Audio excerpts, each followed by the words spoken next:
नमस्कार. बरेच पेशंट माझ्याकडे येतात. काही बरेच अंशी लंगडत पण येतात. त्यांना ज्यावेळेला मी विचारतो, तर ते म्हणतात, "डॉक्टर, मी दिवसभर बरा असतो, पण सकाळी उठलं की मला चालताच येत नाही, इतकी टाच दुखते."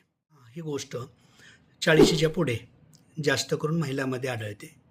त्याचं एकच कारण, की मेनोपॉज स्थिती किंवा शरीरातलं जी कॅल्शियम तयार करण्याची जी नैसर्गिक पद्धती आहे, त्याच्यामध्ये कुठेतरी अडथळा निर्माण होतो.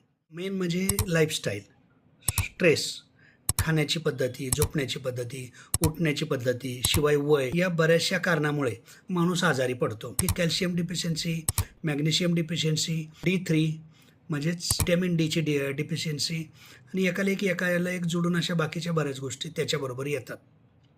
तर त्यासाठी काय करायचं? पहिल्यांदा झोप चांगली लागली पाहिजे. आहार नीट असला पाहिजे.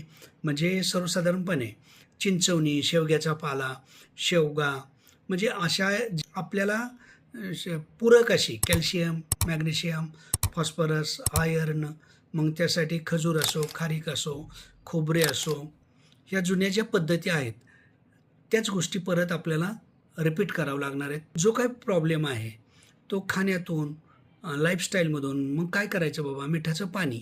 सर्वसाधारणपणे मिठाचं पाणी जर आपण गरम पाण्याने शेकलं मिठाचं किंवा मिठावर जरी आपण मीठ खाली टाकलं आणि 2 मिनिट खालीवर पाय केले, तरीसुद्धा बऱ्यापैकी स्ट्रेस मॅनेजमेंट होऊन मी कित्येक लोकांचे टाचदुखी पूर्णपणे कायमची थांबवलेली.